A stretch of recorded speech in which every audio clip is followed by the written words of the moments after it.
रंगों से भरी एक पहाड़ी वादी में 3 दोस्त रहते थे। नन्हा रीछ टोटू, चंचल खरगोश लुल्ली और होशियार पांडा पोमी।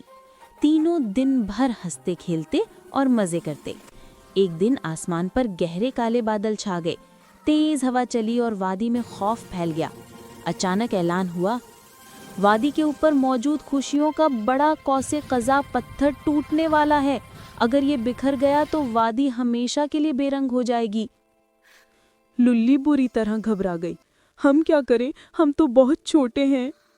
पोमी ने गौर से आसमान देखा और कहा, शायद छोटे होने का मतलब कमजोर होना नहीं होता, हमें कोशिश करनी होगी। टूटू ने गहरी सांस ली, अपनी छोटी छोटी मुट्ठियां बंद की और बोला, अगर हम दिल से बड़े हैं तो कोई पहाड़ बड़ी नहीं होता। तीनों सीधे कौसे कज़ा पहाड़ की तरफ रवाना हो गए।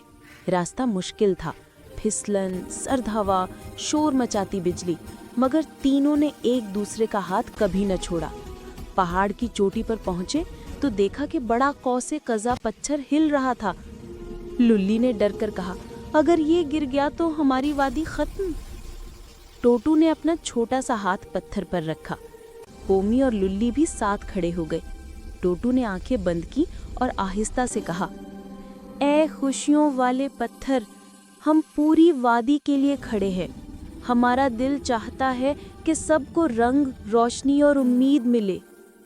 अचानक पत्थर रुक गया, फिर वो पूरी चमक के साथ रोशन हो उठा। कौसे कज़ा आसमान पर पहले से भी ज्यादा जानदार नमूदार हुआ। शोर मच गया, 3 छोटों ने पूरी वादी बचा ली। टोटू मुस्कुराया, असल ताकत दिल की होती है, हाथों की नहीं।